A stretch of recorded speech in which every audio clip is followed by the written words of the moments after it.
Okay, bachcho, today is lecture number 3. In lecture 2 we have discussed about characteristics of a chemical reaction. देखिए एक topic उसमें बहुत important जिसको आप note कर लीजिए, बुक में नहीं होता, आपके नोट में एक पॉइंट लिख लीजिएगा.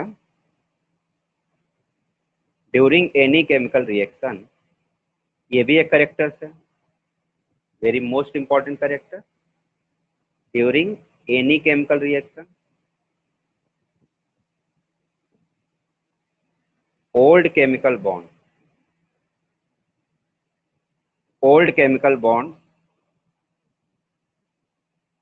break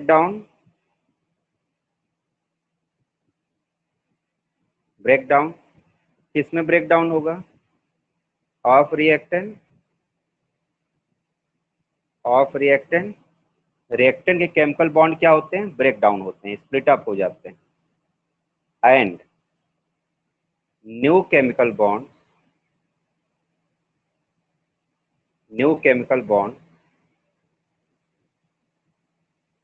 are form in product में बेटा न्यू केमिकल बॉन्ड्स का फॉर्मेशन होता है एंड रिएक्टेंट के केमिकल बॉन्ड क्या होते हैं? स्प्लिट अप होते हैं. ठीक है, वेरी इंपॉर्टेंट ये पॉइंट है, इसको नोट डाउन करिए आप लोग. देखिए इसे हम लोग सिंपली लैंग्वेज में क्या कर सकते हैं? It can also defined as during any chemical reaction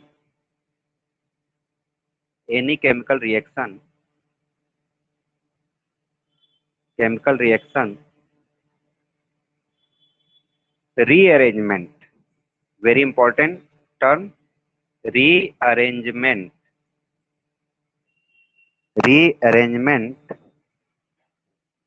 of atoms takes place. देखिए इसका मीनिंग आप लोग समझिएगा क्या है. अभी देखिए केमिकल बॉन्ड के बारे में तो भी आप लोग बहुत ज्यादा पता नहीं है, आप लोग थोड़ा बहुत जानते होंगे बॉन्डिंग वॉन्डिंग, लेकिन बॉन्डिंग के बारे में जब मैं आपको थर्ड चैप्टर पढ़ाऊंगा मेटल एंड नॉन मेटल, तो हम लोग केमिकल बॉन्ड के बारे में डीपली डिस्कस करेंगे. What is chemical bonding, how many types, क्या उसके प्रोसीजर होते हैं, क्या रूल्स होते हैं ना, हम लोग डिस्कस करेंगे डीपली. अभी आप ये समझ लीजिए केमिकल बॉन्ड के 2 टाइप्स होते हैं, ionic bond and covalent bond. एक टाइप और होता है, इसे कोऑर्डिनेट बॉन्ड बोलते हैं. तो मेनली तो 2 होते हैं, लेकिन आप 3 याद रखिए, ionic bond, covalent bond and coordinate bond. Ionic bond का जो फॉर्मेशन होता है वो मेटल एंड नॉन मेटल के बीच में होता है.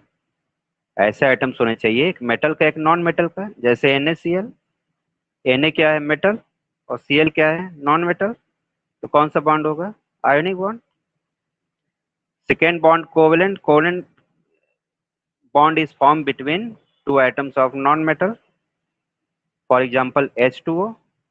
H क्या है? Non metal. O क्या है? Non metal. CO2 कार्बन क्या है? Non metal. ऑक्सीजन क्या है? Non metal. तो जितने नॉन मेटल से जो कंपाउंड फॉर्म होते हैं उसमें कोवलेंट बॉन्ड होता है.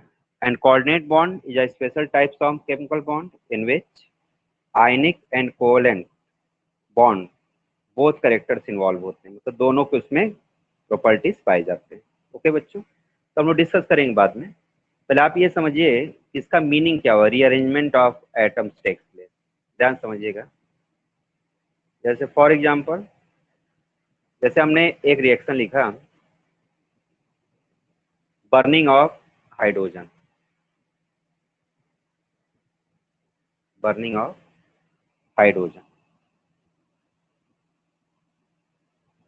तो बर्निंग ऑफ हाइड्रोजन कैसे हम लोग एक्सप्लेन करते हैं, कैसे डिनोट किया जाता है इस रिएक्शन को?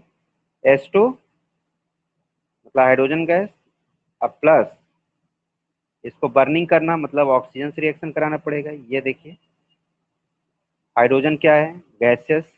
ऑक्सीजन क्या है? गैस. क्या फॉर्म होता है? सबको पता है H2 को जब हम लोग ऑक्सीजन से रिएक्शन कराते हैं या हाइड्रोजन को बर्न करते हैं, बात एक ही है, बोथ आर सेम. H2 का फॉर्मेशन होता है. इसको अगर हम लोग बैलेंस करते हैं कौन कौन कोफिशिएंट पुटअप करना पड़ेगा बताइए आप। यहाँ 2, ये देखिए, और यहाँ पे 2, बैलेंस हो गया। अभी जो वाटर फॉर्म हो रहा है बेटा, देखिए स्टार्टिंग में तो बर्निंग हो रहा है, इट मीन्स ये गैसियस होता है, स्टीम के फॉर्म में होता है। लेकिन जब ये कोल्ड हो जाता है तो कंडेंसेशन, ठंडा हो जाता है, कंडेंसेशन, ये कन्वर्ट हो जाता है बच्चों लिक्विड में, वाटर बन जाता है। साथ में क्या बनेगा, हीट और प्लस लाइट। थोड़ा एक बात और समझिएगा, इस रिएक्शन को बेटा फास्ट अगर करना चाहते हैं ना, तो इसमें यहाँ पे प्लेटिनम का यूज करते हैं। ये देखिए PT, PT is a metal. ये वर्क कैसा करता है, एक्ट एज कैटलिस्ट, कैटलिस्ट की तरह वर्क करता है। बेटा यार रिप्लाई करिए, क्लियर दिख रहा है, हमारी ऑडियो वीडियो क्लियर जा रही है आप लोगों के पास? Reply yes sir. कीजिए। Yes sir. कोई प्रॉब्लम तो नहीं बेटा, लेटर छोटा तो नहीं दिख रहा है? No sir. No sir. सही है, वेरी गुड। देखिए अब ये रिएक्शन समझिएगा, कैटलिस्ट क्या बताया था, ऐसे सब्सटेंस जो रिएक्शन को क्या करते हैं, फास्ट कर देते हैं या स्लो भी कर सकते हैं। तो इस रिएक्शन को हमको फास्ट करना है। या प्लेटिनम कैसा वर्क कर रहा है, कैटलिस्ट। और कैटलिस्ट में कौन सा कैटलिस्ट है, पॉजिटिव कैटलिस्ट। कौन सा कैटलिस्ट बच्चों, पॉजिटिव कैटलिस्ट। पॉजिटिव कैटलिस्ट का मतलब होता है जो रिएक्शन को फास्ट कर दे।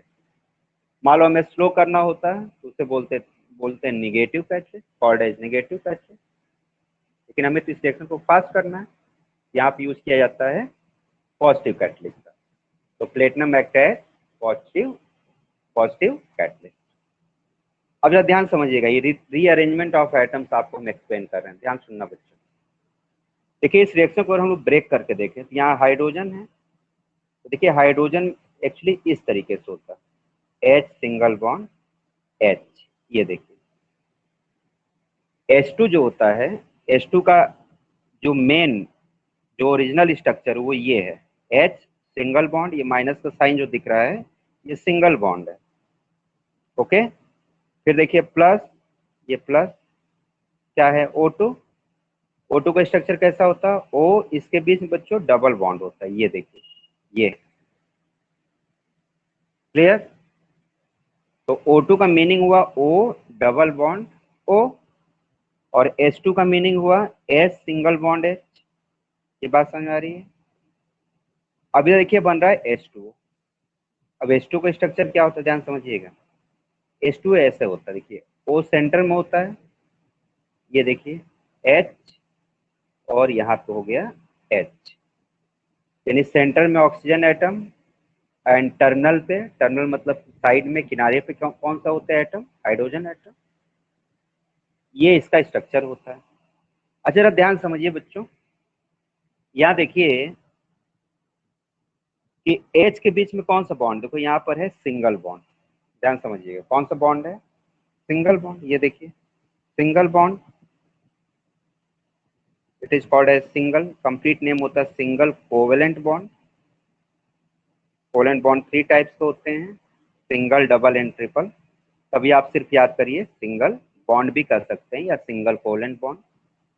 यहाँ बताइए क्या है, डबल कोवेलेंट बॉन्ड। ये देखिए डबल कोवेलेंट बॉन्ड, या डबल बॉन्ड भी कर सकते हैं आप, कोई प्रॉब्लम नहीं। लेकिन देखिए जो प्रोडक्ट फॉर्म हो रहा है इसमें देखिए ओनली क्या है, ओनली सिंगल बॉन्ड। ओके, तो देखिए ध्यान दीजिए, यहाँ पे सिंगल बॉन्ड कितना था, 1। यहाँ डबल बॉन्ड कितना है, 1। इस साइड तो डबल बॉन्ड नहीं दिख रहा ना, ओनली क्या है, 2 सिंगल बॉन्ड है।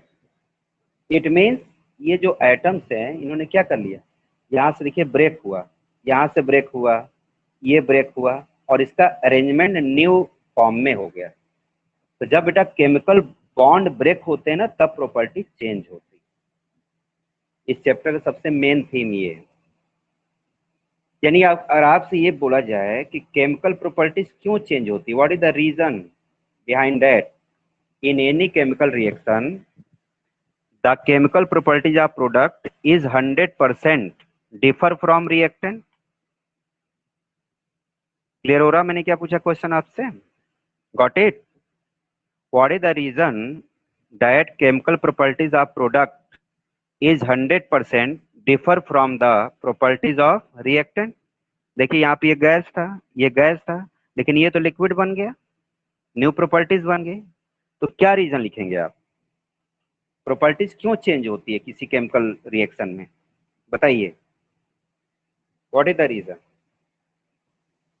Due to rearrangement of chemical bond. Very good, rearrangement of atoms बेटा, वेरी गुड, सही बताया आपने। तो चेंज इन केमिकल प्रॉपर्टीज का मेन थीम है, ध्यान कर लीजिए आप लोग, कि रीअरेंजमेंट जो है, रीअरेंजमेंट ऑफ एटम, और सेकेंड क्या रीजन है, and formation of new chemical bond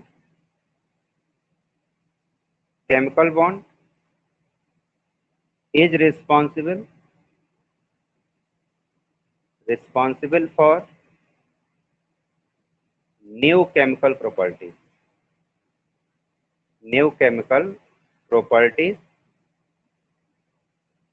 of product means new substance. Note down, it is very important. Note, इसको नोट कर लीजिए आप लोग। किसी को इसमें प्रॉब्लम हो आप लोग रिप्लाई करिए।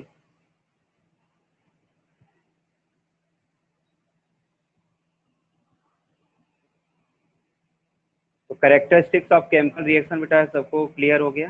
Any doubt, any problem?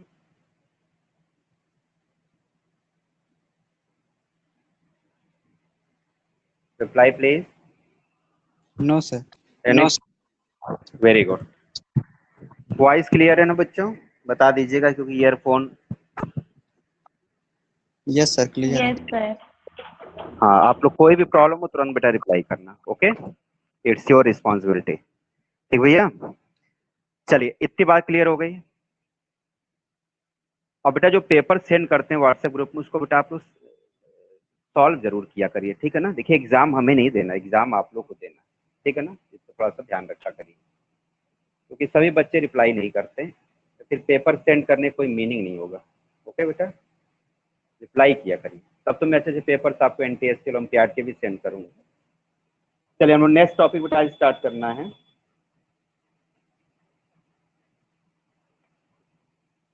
Types of chemical reaction. Next topic is types of chemical reaction.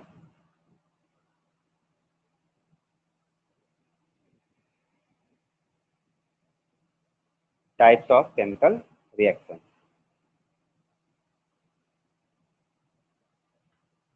ये बेटा बहुत सारे टाइप होते हैं, there are many types of chemical reaction. लेकिन आपके सिलेबस में कितने टाइप है ये थोड़ा हम लोग डिस्कस कर लेते हैं। आपको कितने पढ़ने टोटल आपके सिलेबस में, चैप्टर 1 से लेके केमिकल Sir, कंपाउंड तक? 4. 4 है, और भी हो सकते हैं। अच्छा, टोटल कितने टाइप होते हैं पता है आप लोगों को? अगर आप टोटल काउंट करिए तो कितने रिएक्शंस होने चाहिए आपके हिसाब से? अभी तो मान लीजिए आप लोग 10th में हैं, तो 4 या 5 टाइप्स आप जानते हैं, उससे टोटल होते कितने होंगे? बस 4 टाइप्स ही होते हैं कि और भी हो सकते हैं? तो अगर आप टोटल काउंट करिए तो मेनी टाइप्स के रिएक्शन होते हैं, 48-50 टाइप्स के होते हैं ना। लेकिन देखिए हम लोग जो मेनली जो स्टडी करते हैं उनकी हम लोग बात करते हैं। देखिए फर्स्ट देखो बेटा है combination reaction. Second decomposition reaction. Third displacement displacement, या बेटा इसी को आप कर सकते हैं और single displacement reaction, single displacement reaction. मैं शॉर्ट में लिख दे रहा हूँ, समझ लीजिएगा, सिंगल डिस्प्लेसमेंट रिएक्शन, डी मतलब डिस्प्लेसमेंट, आर मीन्स रिएक्शन। और कौन से रिएक्शन हो सकते हैं? Fourth, double displacement reaction, double displacement reaction, okay. Fifth, redox reaction,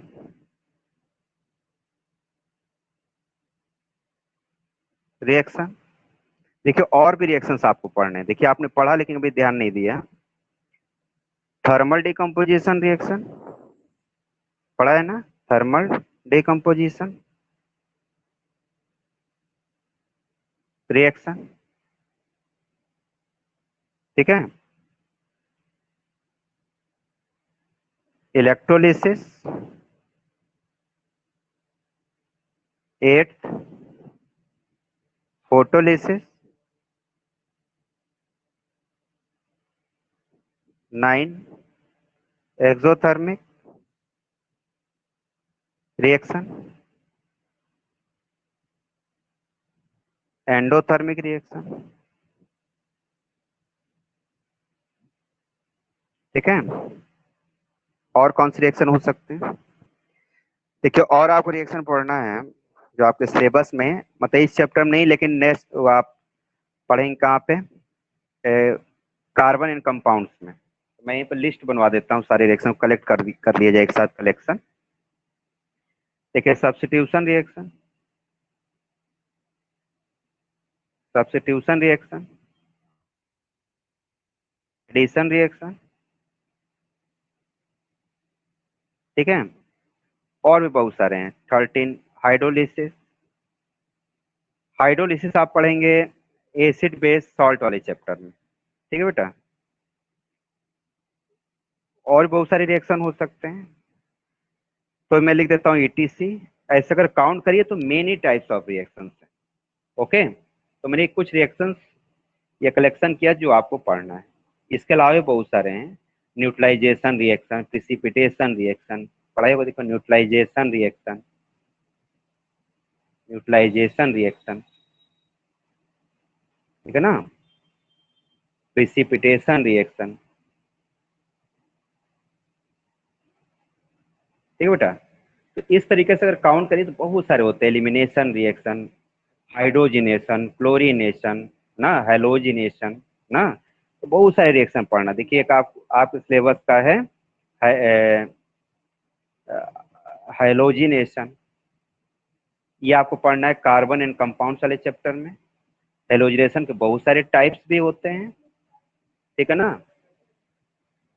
इसमें क्लोरीनेशन,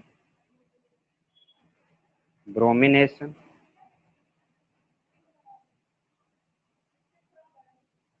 आयोडीनेशन,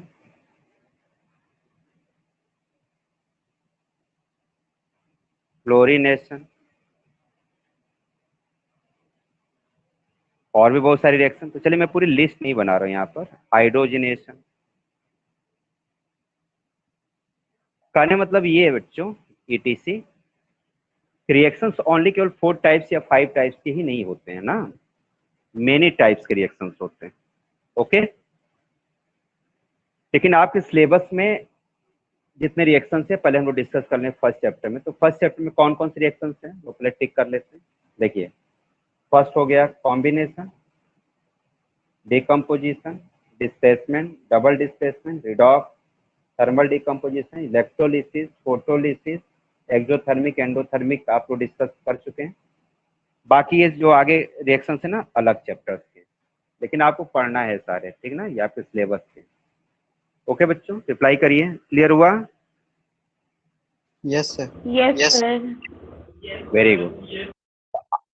हाँ तो ये मत याद रखिए केवल 4 टाइप्स के होते हैं ना बेटा, अभी तो और काउंट करेंगे तो मतलब 50 टाइप्स तक हम लिख सकते हैं, आप समझ लीजिए इतने रिएक्शंस होते हैं। एलिमिनेशन बहुत सारे रिएक्शंस होते हैं, ओके बेटा। चलिए तो हम लोग एक एक करके थोड़ा इसको हम लोग डिस्कस करते हैं one by one. What is combination, what is decomposition, है ना, इसको पहले हम लोग डिस्कस करते हैं एग्जाम के पॉइंट ऑफ व्यू से। फिर हम लोग थोड़ा कॉम्पिटिटिव एग्जामिनेशन से ही पढ़ेंगे, एनटीएससी ओलंपियाड के बारे में भी डिस्कस करेंगे हम लोग। फॉर्म आप तो जरूर फिलअप करिएगा, एनटीएससी का आ जाएगा तो, ठीक है बेटा। चलिए फर्स्ट रिएक्शन कॉम्बिनेशन रिएक्शन। क्या है कॉम्बिनेशन रिएक्शन, ध्यान समझिएगा। First is combination reaction. देखिए रिएक्शन को शॉर्टकट में ऐसे भी लिखते हैं, याद रखो, आर एन करके डॉट लगा दिया करो, तो आपको रिएक्शन लिखने की जरूरत नहीं। देखिए ध्यान समझिएगा बेटा, ऐसे chemical reaction, those chemical reaction in which two or more reactant chemically combine, ध्यान दीजिएगा, फिजिकली नहीं, chemically combine to form single product और सिंगल न्यू सब्सटेंस।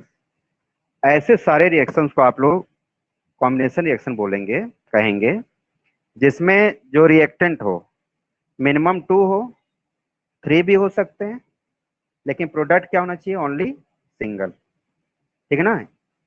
ऐसा भी हो सकता है A प्लस बी प्लस सी, लेकिन प्रोडक्ट सिंगल बनेगा। ये सब ए बी सी क्या हो जाएंगे, कंबाइन हो जाएंगे, ए बी सी देखिए सिंगल बनेगा। ओके बच्चों, इसमें मेन आपको क्या याद रखना है कॉम्बिनेशन रिएक्शन में, कि those chemical reaction in which 2 or more substance chemically combine या reactant chemically combine and to form single product. Product single होना चाहिए, प्रोडक्ट मीन्स न्यू सब्सटेंस, लेकिन रिएक्टेंट 2 मिनिमम 2 से ज्यादा भी हो सकता है, तो 2 और मोर। तो क्या डिफिनेशन होगी बताइए, आइए इसको हम डिफाइन करते हैं। अब आप समझ गए होंगे, Two बताइए or क्या more reactant chemical combine in a reaction to form a single product. Very good. याद रखिएगा केमिकली कंबाइन लिखिएगा आप लोग, फिजिकली नहीं। फिजिकली कंबाइन क्या होता है पता है बेटा, देखो ये है फिजिकली कंबाइन, जैसे पेन और कैप है नहीं, ये देखो ये ऐड किया तो फिजिकली ऐड हो रहे हैं ना, फिजिकली मतलब बॉडी से ऐड हो रहे हैं, देखो फिर अलग हो गए, ये देखो फिर ऐड हो गए, it is physically combine. Okay, तो फिजिकली जो कॉम्बिनेशन होता है वो फिजिकल चेंज होता है, जैसे आइस से वाटर बन गया, वाटर से फिर आइस बन गया। अब देखिए आइस से वाटर बन रहा है, वाटर से आइस बन रहा है, इसमें भी फिजिकल स्टेट चेंज हो रहा है, तो क्या ये केमिकल रिएक्शन है, बताइए आप लोग। आपने तो पढ़ा No, था कि sir. Change in physical state is chemical reaction, तो इसको ये क्या, वाटर से आइस, आइस से वाटर में जो कन्वर्जन हो रहा है, क्या ये केमिकल चेंज है या केमिकल रिएक्शन है, ये बताइए, बताइए।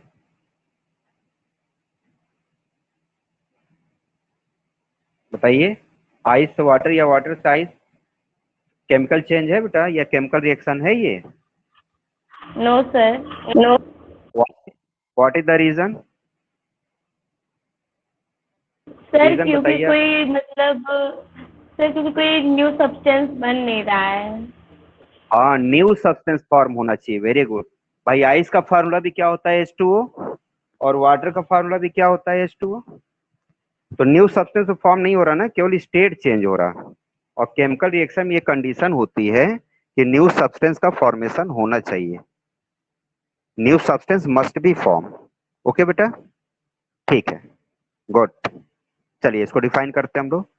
दोज केमिकल रिएक्शन, नोट कीजिए आप लोग, इन which 2 or more reactant chemically combine, chemically combine को आप लोग अंडरलाइन कीजिए, chemically combine,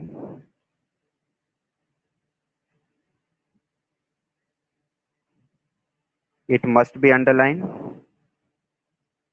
combine to form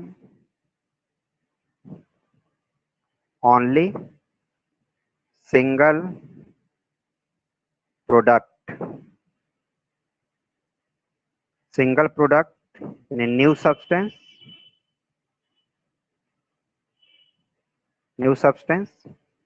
with new chemical properties। ये बेटा कंडीशन होना चाहिए, न्यू सब्सटेंस बनना चाहिए, उसकी प्रॉपर्टीज भी न्यू होना चाहिए, मतलब डिफरेंट होना चाहिए। किससे? रिएक्टेंट से। रिएक्टेंट एंड प्रोडक्ट जो केमिकल प्रॉपर्टीज होते हैं वो 100% क्या होते हैं? डिफर होता है। The chemical properties of product is always 100% differ from reactant. कभी भी मैच नहीं होना चाहिए, अगर मैच हो गया तो केमिकल चेंज नहीं बोला जाएगा। नोट करिए, chemically combined to form only single product को अंडरलाइन करिए with new chemical properties. Okay, chemical ये गलत हो गया है, यहाँ प्रॉपर्टीज लिखिए आप लोग, chemical properties. Okay, note down कीजिए। डन बेटा? चलिए इसके एग्जांपल्स बताइए।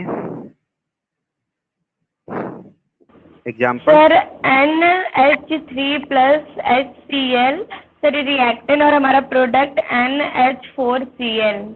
और सर ये दोनों गैस है और ये जो हमारा प्रोडक्ट बन रहा है ये सॉलिड है। हाँ, very good. NH3 plus HCl क्या फॉर्म होगा? NH4Cl। ठीक है, ये बेटा गैसियस होता है। स्टेट जरूर याद करते चलिए, इसका नाम होता है ammonia gas. Ammonia gas. HCl क्या है बेटा? ये एक्वस है। एक्वस मतलब इसमें वाटर है, एसिड है ये, इसका नाम होगा हाइड्रोक्लोरिक एसिड। एसिड और सर जो बन रहा है वो अमोनिया क्लोराइड है। क्या नाम होगा इसका बताइए?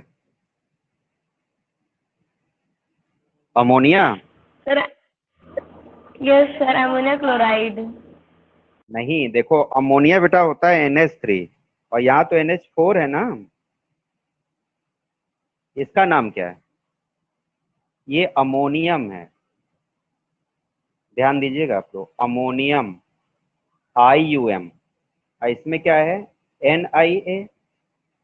स्पेलिंग ध्यान दीजिए, देखिए दोनों के स्पेलिंग में डिफरेंट है ना बेटा, दोनों की स्पेलिंग अंतर है, अलग अलग है दोनों का। देखिए अमोनियम, IUM, अमोनियम क्लोराइड। ठीक है, और एग्जांपल बताइए। सिंपल बहुत सारे एग्जांपल हैं, देखिए हाँ बताइए। Sir Mg plus O2 sir हमारा रिएक्टेंट और प्रोडक्ट हमारा 2MgO। 2MgO, very good. Balance करके लिखा करिए आप लोग ना, यहाँ 2 होना चाहिए। ये देखिए यस सर। Mg कैसा होता है? सॉलिड। ऑक्सीजन क्या है? गैस। गैस। MgO क्या है? सॉलिड। सॉलिड। अच्छा, ये कैसे पता चलता है कि सॉलिड होगा या गैस होगा? कैसे पता किया आपने? देखिए मेटल जितने होते हैं ना वो सॉलिड होते हैं, याद करिए सब लोग। मेटल्स क्या होंगे बेटा? हमेशा सॉलिड। और ऑक्सीजन तो पता ही गैस होता है। और जरा ध्यान दो, जिस कंपाउंड के स्टार्टिंग में मेटल आ जाएगा वो सॉलिड होगा। बातें समझ रहे हैं? जिस कंपाउंड की स्टार्टिंग में मेटल आएगा वो क्या होगा बेटा? सॉलिड होगा। और जिस कंपाउंड के लास्ट में नॉन मेटल आएगा, जैसे देखिए यहाँ पर N आ रहा है, नॉन मेटल, तो जिसके स्टार्टिंग में नॉन मेटल आता है ना उसका स्टेट फिक्स नहीं होता है, वो सॉलिड भी हो सकता है, गैस भी हो सकता है ना, सॉलिड लिक्विड गैस कुछ भी हो सकता है। ओके बेटा, इट में बी सॉलिड, लिक्विड और गैस। बट जिसके स्टार्टिंग में मेटल आएगा वो 100% फिक्स है, वो सॉलिड होगा। बातें समझ रहे हैं? जैसे यहाँ देखिए NH4Cl, स्टार्टिंग में क्या आ रहा है?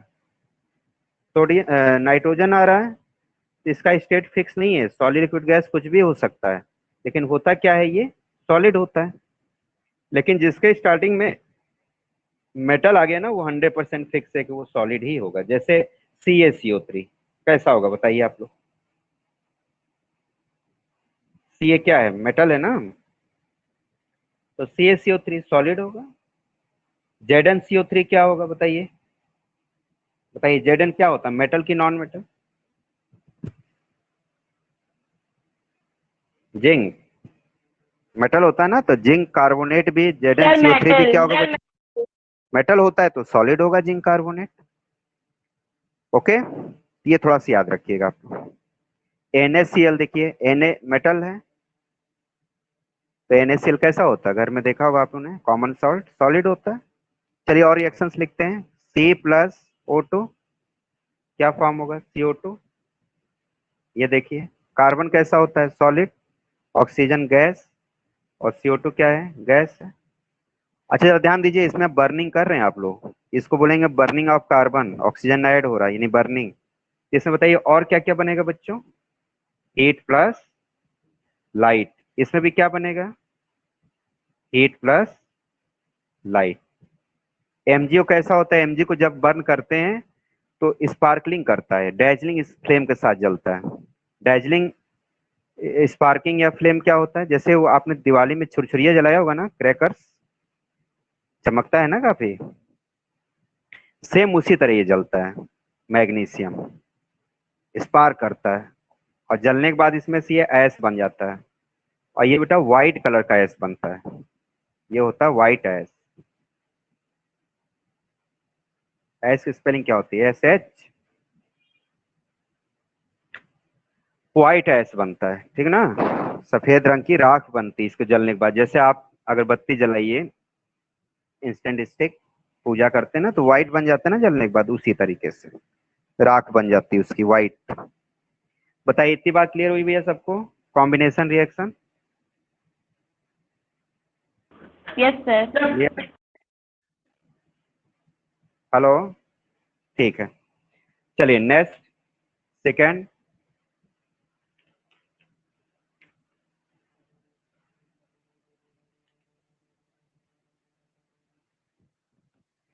decomposition reaction। Next is decomposition reaction।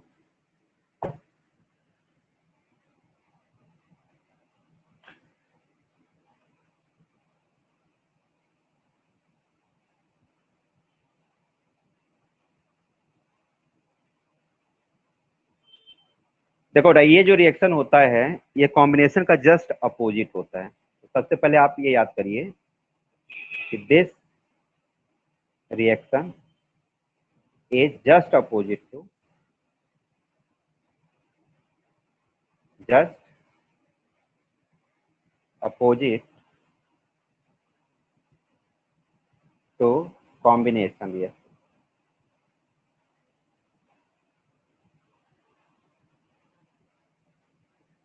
Combination बेटा जस्ट अपोजिट होता है। उसमें क्या था कॉम्बिनेशन में, to or more reactant, single product.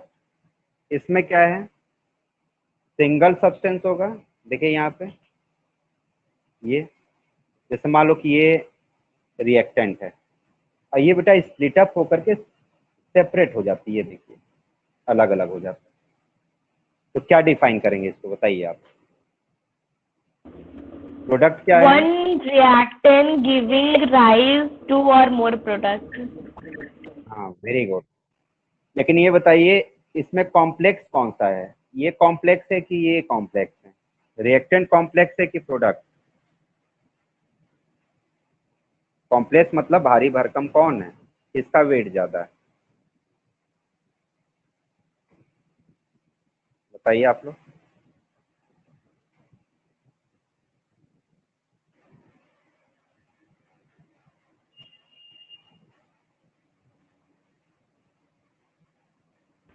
Sir a b. बताइए, ये भी कॉम्प्लेक्स है ना बेटा।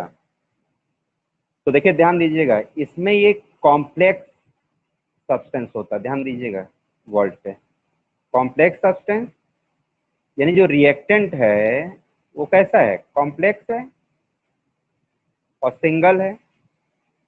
ओके, रिएक्टेंट कैसा है, कॉम्प्लेक्स है और क्या है बच्चों, सिंगल है। यानी सिंगल कॉम्प्लेक्स सब्सटेंस यानी रिएक्टेंट स्प्लिट हो रहा है, देखिए इसमें स्प्लिट हो रहा है 2 या 2 से ज्यादा भी हो सकता है, 3 भी हो सकता है, 2 or more simpler substances means product. यानी इस रिएक्शन में आपको ये याद रखना है कि जो रिएक्टेंट होता है वो कॉम्प्लेक्स होता है और जो बेटा प्रोडक्ट होता है वो कैसा होता है, वो सिंपलर होता है। ठीक है ना, ये थोड़ा सा आपको ध्यान में रखना पड़ेगा, ठीक ना, very important, keep it your mind. तो इसको डिफाइन कैसे करेंगे आप लोग बताइए, डेफिनेशन, आप तो डेफिनेशन बताइए, डिफाइन करिए, what is the definition of decomposition reaction. those chemical reaction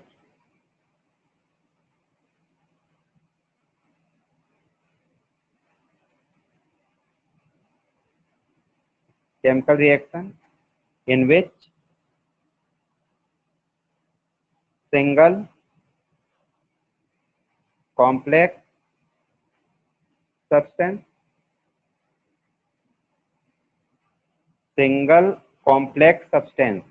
means reactant split up means breakdown into 2 or more simpler substances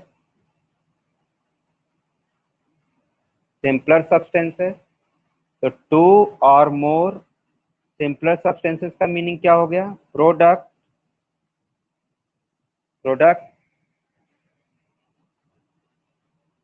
by the effect of देखिए जब हम किसी कंपाउंड को ब्रेक करते हैं तो इसमें कुछ इफेक्ट्स देने पड़ते हैं, कुछ कंडीशन अप्लाई होती है। कौन कौन से इफेक्ट्स होते हैं,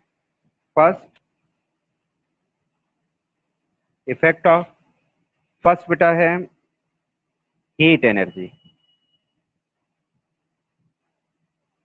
सेकेंड बच्चों है लाइट एनर्जी, थर्ड बच्चों है लाइट एनर्जी मतलब सनलाइट, एंड थर्ड बच्चों है इलेक्ट्रिसिटी। अच्छा ये बताइए जो करंट हम लोग फ्लो करते हैं, मतलब करंट यूज करा जाता है, इलेक्ट्रिसिटी का यूज करते हैं, वो कौन सी करंट यूज की जाती है कंपाउंड को ब्रेक करने के लिए। करंट तो 2 तरह के होते हैं ना, कौन कौन से टाइप पता है आप लोग को, इलेक्ट्रिसिटी भी 2 टाइप्स की होती है जिसको हम लोग करंट बोलते हैं। करंट 2 टाइप्स का होता है, एक बेटा होता है एसी करंट और एक होता है डीसी। यहाँ पर हम लोग यूज करते हैं डीसी करंट, डीसी मतलब डायरेक्ट करंट। दोनों में डिफरेंस क्या है, देखिए जो आपके घर में आ रही लाइट है ना, ये एसी है कि डीसी है, रिप्लाई करिए सब लोग। जिससे आप फैन यूज करते हैं, कूलर चलाते हैं, एसी चलाते हैं, वो कौन सी करंट यूज करते हैं आप घर में, एसी की डीसी, AC, एसी यूज करते हैं आप लोग, है ना। एसी मीन्स बेटा होता है अल्टरनेट करंट। अल्टरनेट करंट का मतलब होता है जो करंट मतलब ब्लिंकिंग करती है, ये रेगुलर नहीं आती घर में। मतलब जैसे जो आपका बल्ब है, बल्ब बेटा आपको पता होगा कि नहीं पता होगा, इन 1 सेकेंड ये 50 टाइम्स बेटा मतलब बंद हो रहा है, 50 टाइम्स फिर ये ऑन हो रहा है, मतलब switch off switch on switch off switch on 50 times in 1 second. लेकिन ये प्रोसेस इतनी फास्ट होती है कि हम लोग का ब्रेन इसे रीड नहीं कर पाता, इसलिए हम लोग फील कैसा करते हैं कि ये बल्ब या कूलर या फैन क्या है, रेगुलर वर्क कर रहा है, लेकिन ऐसा नहीं होता। ये बल्ब ब्लिंकिंग करता है, ब्लिंक कर रहा है ऐसे ऐसे। अब ब्लिंक करेगा तो इतना फास्ट ब्लिंक करता है कि हमारा ब्रेन उसे रीड नहीं कर पाता, तो हम लोग को रेगुलर फील होता है, कॉन्टिन्यूअस फील होता है। लेकिन डीसी करंट क्या होता है बेटा, जो बैटरी से जो रिलीज होता है, सेल बैटरी। जैसे आप टॉर्च ले लीजिए, टॉर्च को अगर आप जलाइए, टॉर्च आपने यूज किया होगा जिसमें सेल यूज होता है, बैटरी, भाई 2 सेल यूज कर देंगे तो बैटरी बोलेंगे। एक सेल को सेल, अगर 2 सेल अगर आपने यूज किया तो उसे बैटरी बोलते हैं। Combination of battery is called as, sorry, combination of cell is called as battery, सबने पढ़ा होगा, कॉमन सी बात है। तो टॉर्च में आप 2 सेल यूज करते हैं, इसका मतलब आप बैटरी यूज कर रहे हैं। रिमोट जो आप यूज करते हैं टीवी को, उसमें भी 2 सेल यूज करते हैं, छोटी छोटी होती है, 1.5 वोल्ट की होती है, हम लोग फिजिक्स में डिस्कस करेंगे। तो जहां भी एक से अधिक सेल यूज करेंगे उससे बैटरी बोलेंगे। तो हम लोग बेटा लैब में ना डीसी करंट का यूज करते हैं, बैटरी वाले करंट का यूज करते हैं, क्योंकि ये कॉन्टिन्यूअस चलता है। अगर आप डीसी बल्ब, टॉर्च जला के बल्ब को देखेंगे तो वो कॉन्टिन्यूअस जलता है। तो बताइए, जब वो कॉन्टिन्यूअस जल रहा है तो उसकी फ्रीक्वेंसी कितनी होगी? 0 हर्ट्ज, क्योंकि वो ब्लिंक तो कर नहीं रहा। और एसी करंट का बताइए फ्रीक्वेंसी कितनी होगी बेटा? फ्रीक्वेंसी मतलब 1 सेकेंड में कितनी बार वो जल बुझ रहा है, बताइए कितनी फ्रीक्वेंसी होगी? रिप्लाई करिए। एसी करंट की फ्रीक्वेंसी 50 हर्ट्ज हुई ना, 50 टाइम्स बताया ना कि ऑन ऑफ हो रहा है। 50 हर्ट्ज उसकी फ्रीक्वेंसी हुई, और साइकिल कितनी हुई इसकी? 1 सेकंड में कितनी बार जल बुझ रहा है? तो 50 बार जला, 50 बार बुझ रहा, 50 टाइम्स। दोनों को ऐड करेंगे तो 100 आंसर आता है। तो साइकिल हुई 100 साइकिल पर सेकेंड, किसका? एसी करंट का। और फ्रीक्वेंसी कितनी हुई बेटा? 50 हर्ट्ज। जितनी बार वो ग्लो किया उसको साइकिल का वो फ्रीक्वेंसी बोलते हैं। लेकिन डीसी क्या है? इसकी फ्रीक्वेंसी भी 0 है, ओके, और साइकिल भी 0, क्योंकि ये तो रेगुलर चल रहा है। क्लियर हो मेरी बात? हुई कि नहीं बताइए, रिप्लाई करिए। क्लियर हो रही बात हमारी? Got it? Yes sir. हाँ, रिप्लाई जरूर किया करिए आप लोग। और समझ में आए तो बताइए, ज्यादा मुझे एक्सप्लेनेशन ना देना पड़े ना, टाइम भी वेस्ट होता है। ठीक है, देखिए, तो heat energy, light energy, electricity, और एक बेटा होता है हम लोग वाटर से भी ब्रेक करते हैं, जिसे हम लोग बोलते हैं हाइड्रोलिसिस। तो इसको हम लोग स्टडी करेंगे एसिड बेस वाले चैप्टर में। तो देखिए, डिकम्पोजिशन रिएक्शन इस चैप्टर में, फर्स्ट चैप्टर में आपको 3 याद रखना है, हीट, लाइट और इलेक्ट्रिसिटी। वाटर से ब्रेक होता है। अब देखिए, अब हम लोग एग्जाम्पल नोट करते हैं। बताइए हीट से, बताइए कौन सा रिएक्शन है जो डिकम्पोजिशन है? बताइए, रिप्लाई करिए। इसका एग्जाम्पल बताइए। देखिए, कैल्शियम कार्बोनेट, जिस कंपाउंड क्लास में CO3 लिखा होगा उसे कार्बोनेट बोलिएगा। तो कैल्शियम कार्बोनेट, इसको बेटा अगर हीट कर दीजिए आप तो क्या फॉर्म होगा? CaO plus CO2 plus CO2। Very good. इसका स्टेट बताइए, स्टार्टिंग में क्या रहा? देखिए इसमें कैल्शियम सर ये हमारा सॉलिड होगा। सॉलिड होगा, क्योंकि मेटल आ रहा है स्टार्टिंग में। ये बताइए, कैल्शियम सर ऑक्साइड, ये भी सॉलिड है। और ये गैसियस होता है। ये देखिए किस टाइप का रिएक्शन है ये? Exothermic, endo?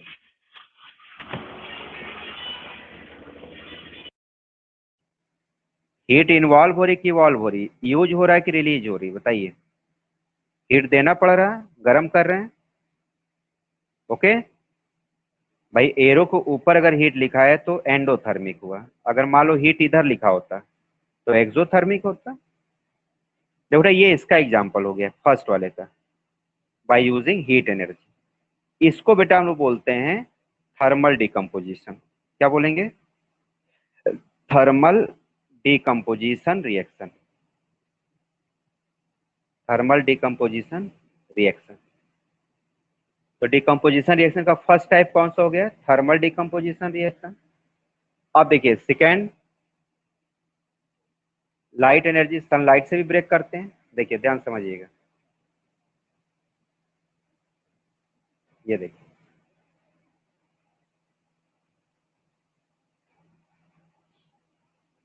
जैसे बेटा AgCl है एंड AgBr। मैं आप लोग को रिएक्शन का मैकेनिज्म कल पढ़ाऊंगा ना, कल की क्लास मिस मत करिएगा। मैं बताऊंगा आपको रिएक्शन बनाए कैसे जाते हैं, क्या इसका प्रोसीजर होता है, कैसे प्रोडक्ट आता है ना, ये हम लोग पूरा डिस्कस करेंगे। ठीक है, इसका नेम क्या होगा बताइए? AgCl क्या नेम होगा?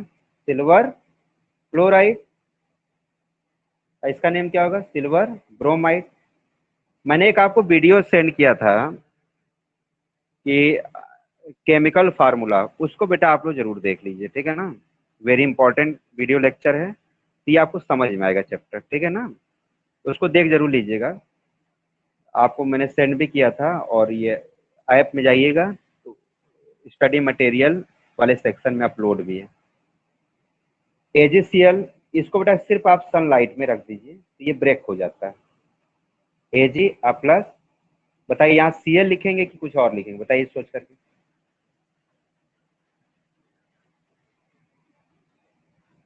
बताइए। Cl2। Cl2 क्यों लिखेंगे बेटा? चलो रिप्लाई करिए।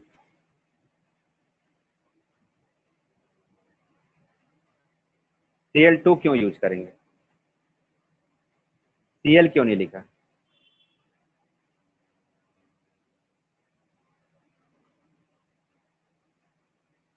सर बताइए। क्योंकि गैस है ये। गैस है, वेरी गुड। जितनी गैसेस होंगी बेटा ना वो डाई एटॉमिक फॉर्म में होंगी। डाई एटॉमिक मतलब यहाँ 2 लिखना पड़ेगा। ये मोनो एटॉमिक मतलब अकेले रहता है। ये मेटल है ना, तो मेटल अकेले रहते हैं, अकेले सिंबल लिखा जाता है। Solid, metal solid. ये क्या है? क्लोरीन गैस है, ये देखिए। और ये भी क्या है? सिल्वर क्लोराइड बोलेंगे इसे, सिल्वर क्लोराइड। क्या नेम इसका? Silver chloride.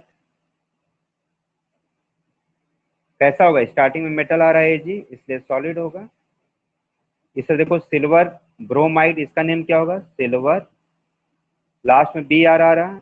जिस कंपाउंड के लास्ट में बी आर आएगा उसे आप ब्रोमाइड बोलिएगा, IDE ब्रोमाइड। जिस कंपाउंड के लास्ट में Cl आएगा उसमें क्लोराइड, IDE। स्पेलिंग ध्यान रखिएगा, गलत ना करिएगा। Silver bromide, silver chloride. इसको बेटा सनलाइट में रख देंगे तो ये ब्रेक हो जाता है। Ag प्लस, देखो Br बताइए, Br2 होगा। देखो बेटा ब्रोमीन लिक्विड होता है, ध्यान रखिएगा, ये एक्सेप्शनल केस है। सारे गैस डाइएटॉमिक होते हैं, एकलौता ऐसा लिक्विड है ये, कौन? ब्रोमीन, जो डाइएटॉमिक होता है। इसको थोड़ा सा आप लोग अंडरलाइन कर लीजिए, याद रखिएगा, वेरी इंपॉर्टेंट। गैसेस कैसे होते हैं? डाइएटॉमिक। लेकिन लिक्विड में कौन ऐसा लिक्विड है जो डाइएटॉमिक होता है? इसका आंसर होगा ब्रोमीन, ठीक है ना बेटा। ये तो क्लियर दिख रही है स्क्रीन की नहीं? हेलो, ब्लर तो नहीं दिख रहा है? रिप्लाई नो करिए। सर। क्लियर है बिल्कुल? Yes sir. वेरी गुड बेटा। ये जो रिएक्शन है इसका यूज कहाँ किया जाता है भी थोड़ा लिख लीजिएगा। इस रिएक्शन का, इसको तो हम लोग यूज करते हैं ब्लैक एंड व्हाइट,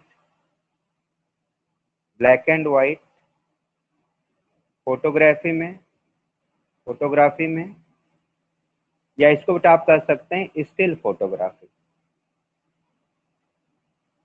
अब तो सब लोग कलरफुल फोटो क्लिक करते हैं सेल्फी में, लेकिन ब्लैक एंड व्हाइट फोटो पहले क्लिक की जाती थी तो उसमें सिल्वर क्लोराइड और सिल्वर ब्रोमाइड का यूज करा जाता था।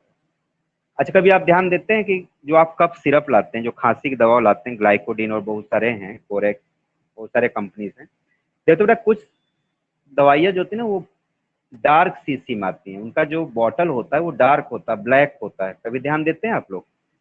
ऐसा क्यों होता है?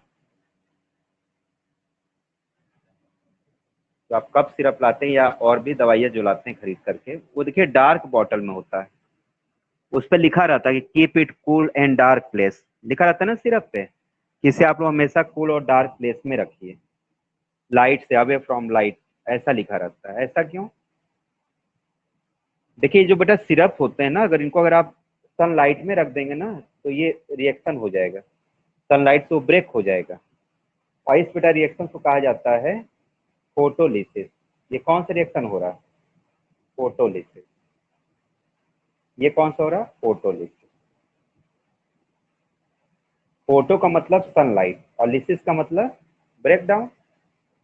फोटोलिसिस का क्या मतलब हुआ? Photo mean sunlight. और लिसिस का मीनिंग क्या होता है? ब्रेक डाउन या स्प्लिट अप। तो जब सनलाइट के प्रेजेंस में कोई ब्रेक होता है कंपाउंड, तो उसे लोग बोलते हैं फोटोलिसिस। और इसके पहले कौन सा पढ़ा था उन्होंने? Thermal decomposition. तो थर्मल का मीनिंग होता है हीट एनर्जी। तो जब हीट एनर्जी से किसी को ब्रेक कर दें, किसी कंपाउंड को, तो उसे बोलते हैं थर्मल डिकम्पोजिशन रिएक्शन। ठीक है ना? ये बात समझ में आई सबको? रिप्लाई करिए। Yes sir. Very good. ये रिएक्शन बताइए आप लोग, ये कौन सा रिएक्शन है? Thermal decomposition. थर्मल का मीनिंग क्या होता है? थर्मल का मतलब होता है हीट एनर्जी। जब आप किसी को हीट करके ब्रेक कर दीजिए तो उसे थर्मल डिकम्पोजिशन बोलेंगे। और जब सनलाइट में रख के ब्रेक कर दीजिए तो उसे क्या बोलेंगे? फोटोलिसिस। चलिए थर्ड समझिए। इलेक्ट्रिसिटी से भी ब्रेक कर सकते हैं। जैसे देखो बेटा, इलेक्ट्रोलिसिस। इलेक्ट्रोलिसिस का मतलब क्या हुआ है? इलेक्ट्रो का मीनिंग होता है इलेक्ट्रिसिटी या करंट। आप ऐसे लिखिए, करंट या इलेक्ट्रिसिटी, करंट इलेक्ट्रिसिटी। कौन सा यूज करते हैं मैंने आपको बताया? बैटरी का यूज करेंगे। ऐसा नहीं कि लैब में गए और ये लगा दिया प्लग में तार और ऑन कर दिया, रिएक्शन तो नहीं हुआ, खुद ही रिएक्शन बन गए, है ना? तो बैटरी का यूज करते हैं। बैटरी का करंट हमारे बॉडी पे इफेक्ट नहीं डाल पाता है ना, मतलब हम लोग का असर कम होता है, कम डेंजरस होता है। वैसे होता तो ज़्यादा है, लेकिन सिंपली आप समझिए कि डेंजरस नहीं होता। और लिसिस का मतलब क्या हुआ बताइए? Break down. लिसिस मतलब ब्रेक डाउन। तो जब बेटा हम लोग करंट का यूज करके, डीसी करंट का यूज करके हम लोग किसी कंपाउंड को ब्रेक करते हैं, तो it is called as electrolysis. अब आइए इससे एग्जांपल नोट करते हैं। Electrolysis of water. Electrolysis of water. अच्छा बताइए, वाटर सिंपल वाटर लेंगे, कोई स्पेशल टाइप का वाटर यूज किया जाता है? बताइए आप। Acidulated water. ऐसा क्यों? या इसी को कहा जाता है एसिडिफाइड वाटर। इसका मीनिंग क्या हुआ? इसका मीनिंग होता है कि वाटर में थोड़ा सा एसिड मिला दो, water plus some drop of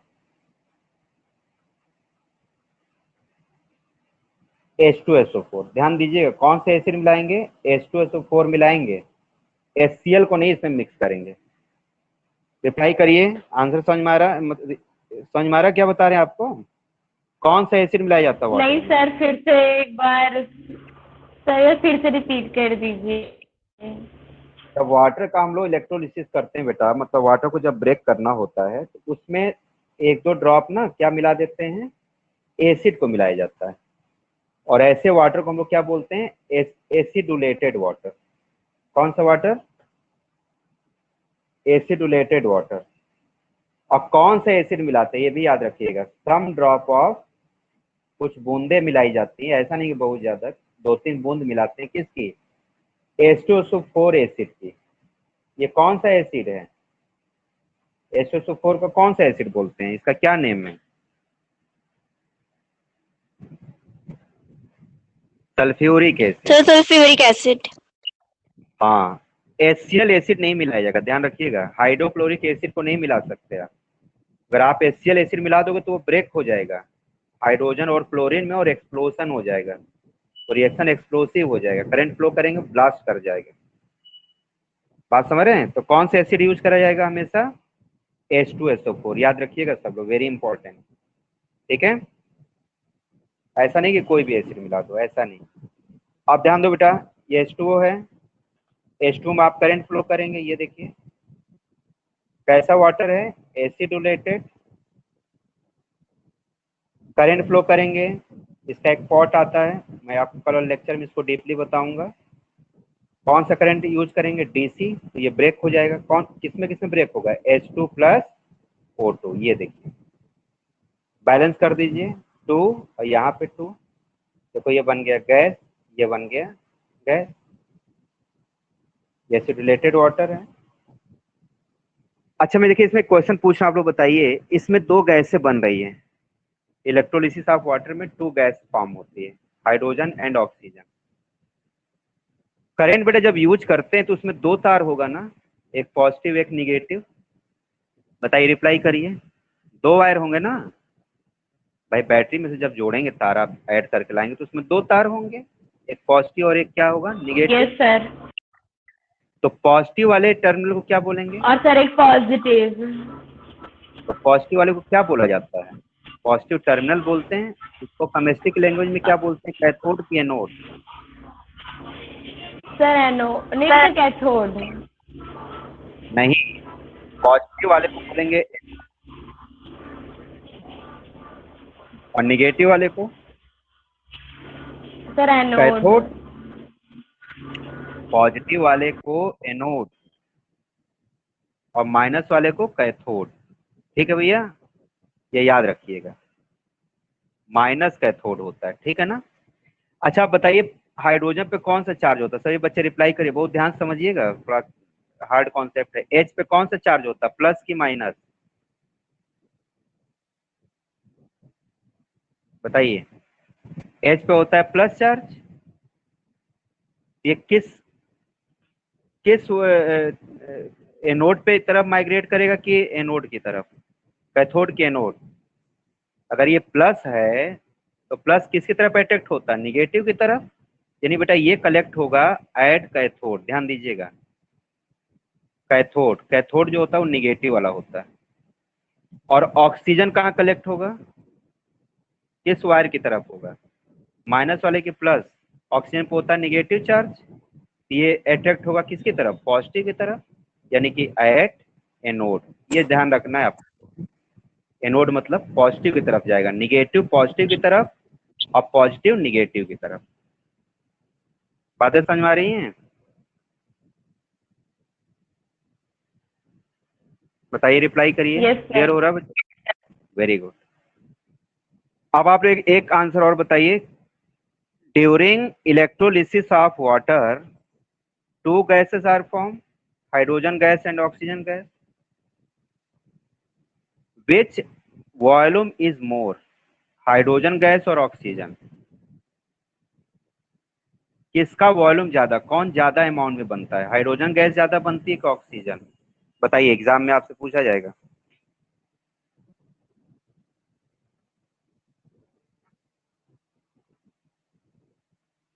volume कैसे पता करते हैं? अमाउंट देखो, जो आगे नंबर लिखा होता है बैलेंस कर लीजिएगा। बताओ यहाँ के कौन सा नंबर आ रहा? 2 आ रहा।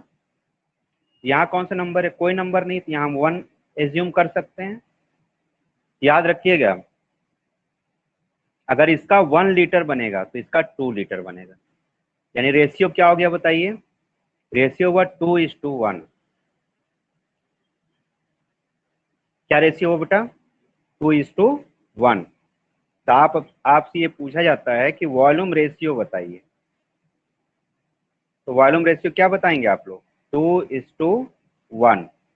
जो भी प्रोडक्ट बन रहा है, ये 2 है तो ये 1 है। अगर ये 2 लीटर है तो ये 2 लीटर अगर हाइड्रोजन फॉर्म होगा तो 1 लीटर ऑक्सीजन फॉर्म होगी। अगर ये 2 मिलीलीटर फॉर्म होगा तो ये 1 मिलीलीटर फॉर्म होगा। इसको बोलते हैं वॉल्यूम रेशियो। बताइए, क्लियर हो गया भैया सबको? क्लियर?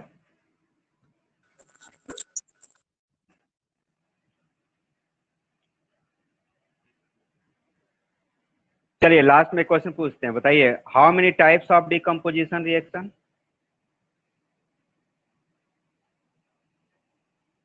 बताइए, 3 टाइप्स। फर्स्ट क्या हो गया? Thermal decomposition by using heat energy. Second बच्चों हो गया photolysis by using sunlight. And third बेटा हो गया electrolysis by using electricity. It means decomposition reaction is also of 3 types: thermal decomposition, photolysis and electrolysis. एक हाइड्रोलिसिस भी होता है जो वाटर से ब्रेक किया जाता है। तो आप 4 मान सकते हैं, लेकिन आपके सिलेबस में 3 है। ओके भैया, तो चलिए ठीक, आज इतनी क्लास रखते हैं, कल बेटा हम लोग इसके आगे कंटिन्यू करेंगे। ओके। तो ठीक है, इतना आप लोग प्रिपेयर करिए, कल हम लोग आगे इसके कंटिन्यू करेंगे बेटा, और सिंगल डिस्प्लेसमेंट रिएक्शन से स्टार्ट करेंगे। ओके, ठीक है, बेस्ट ऑफ लक। और जो भी होमवर्क सेंड करते हैं उसे आप लोग कंप्लीट जरूर किया करिए। ओके बेटा, ठीक है, best of okay luck. Sir, you sir.